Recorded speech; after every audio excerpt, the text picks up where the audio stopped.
Hey everyone, Chris Breen here with BreenMusicLessons.com.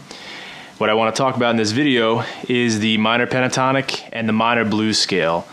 Both scales are very similar. Obviously, there's only one note of a difference between the two, and you could probably also call them, the rock scales, because you can find them in almost any rock song for the past 20 or 30 years. What I really want to do in this video is explore different ways to play the minor pentatonic and the blues scale, and also to kind of combine the two in sort of a hybrid approach. But just to review, I'm going to show you the minor pentatonic and the blues scale in the kind of classic shape, okay? We're playing in the key of E on a standard tuned guitar, so I'm going to start on the 12th fret.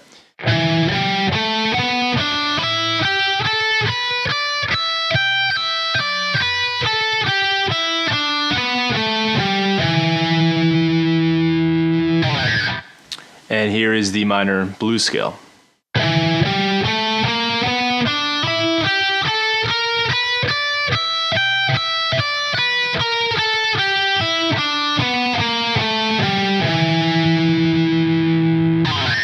So very similar, but also very popular and conventional. You probably have played those shapes maybe once or twice yourself, and you might be very comfortable with those shapes. So we're not really going to dive into those shapes that much. What I want to do is build upon that. But first, the concept that I want to talk about is merging the blues and the minor pentatonic. Kind of like a hybrid scale. We're going to kind of create a new scale in a sense. So if you haven't noticed already, the minor pentatonic and the blues scale, all scales that go across all the 6 strings, usually travel through 2 different octaves. And what I mean by that is that you get to a point and then you start repeating the same notes over again. So the minor pentatonic is a 5-note scale. Pentatonic means 5-note. So this is basically the scale. You get to that point, and that's the end of the scale. You're basically now repeating things. But we can kind of utilize that in an interesting way. We can do, what I'm going to do now is do the minor pentatonic in the first octave, and then in the second octave, I'm going to add the blues note, and it's going to look like this.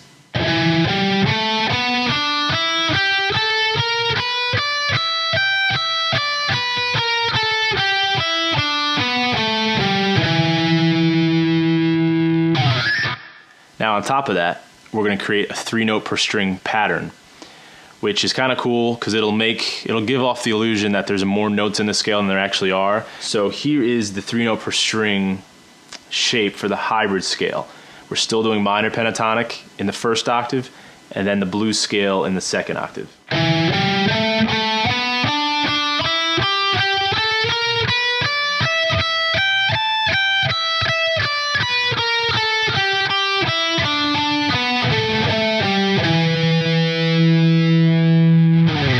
So there you go.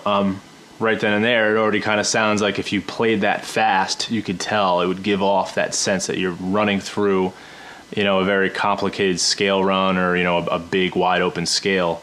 But you're really not, and because of that, you're hitting a lot of double notes, which I think is kind of cool. It's a unique quality of the guitar as an instrument.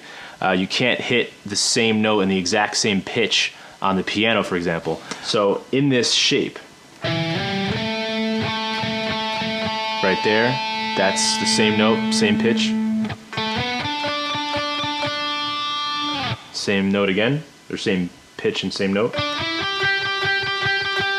There it is again, and now we're into the second octave. So that section, you don't encounter the same pitch and the same note, because you're filling in the blues note there. But you go back up into the high B string, and then you are encountering that again. So just something to be mindful, aware of. But some people would say that you want to work around that, and you can. There are ways to work around that, but I think it's fine. I think it's a pretty cool approach, and it might as well embrace the unique quality of the guitar that you can even do that.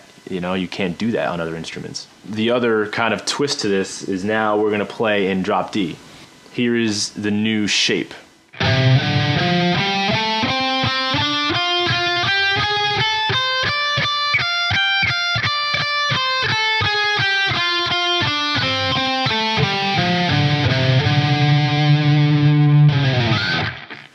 So you notice we're not starting on the 12th fret anymore.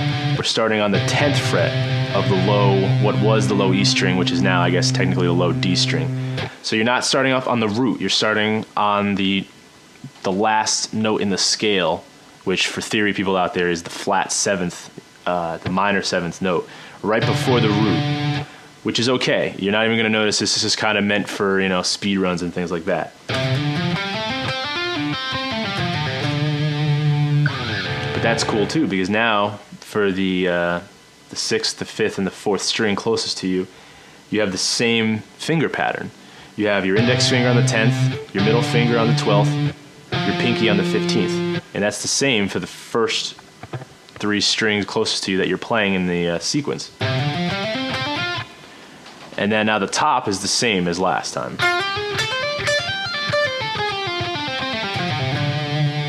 So that's the concept. It's pretty cool. Definitely you can get more mileage out of the minor pentatonic and the blues scale that way. Now also, just to build on this concept, I'm going to show you a shape right beneath that shape, right below it, and a shape right above it.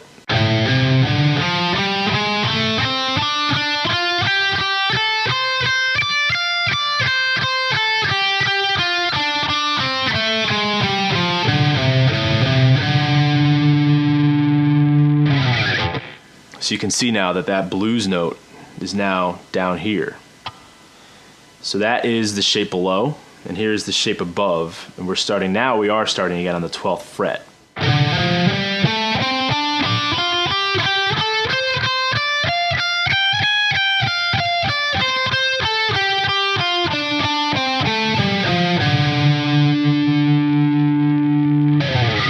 So now each time in these 3 different shapes, that blues note that adds a little bit more character is in 3 different spots within the scale sequence, within the fretboard in general, and different octaves. You have 3 different octaves of this blues note. So it's pretty cool, and you can only imagine the amount of variations and sequences you can utilize this approach with. You can write licks, you can write some cool riffs even with this. Another advantage to being in drop tuning, which is pretty cool, is now if you want, in certain circumstances, you can do 4 note per string kind of legato runs. I mean, this is really a legato driven thing. You can definitely do speed picking, economy picking, all that kind of stuff, but legato runs would be kind of a cool way to do this. It sounds, the most impressive, I think, when you do it legato. So you're going to hit open string on the D because it's in the key. Now you hammer on that shape that I showed you before. 10th fret, 12th fret, 15th fret with your index, middle, and pinky. And you can do that for the next one, open A string, 10th, 12, 15 with your index, middle, and pinky. And you can do the same thing with the D string. So kind of sounds like this.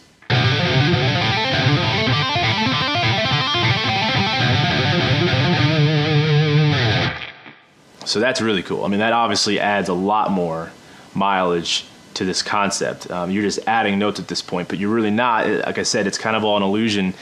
You're not adding any different fresh notes to the scale or anything. You're still working with the same 6 notes.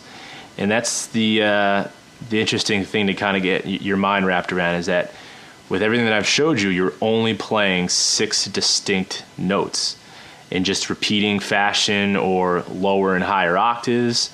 But that's the cool thing about this approach to the pentatonic and the blues scale. And if you want to get even more interesting with it, even the G string is a note in the minor pentatonic in the key of D. So you can even, utilize the open G string in a run.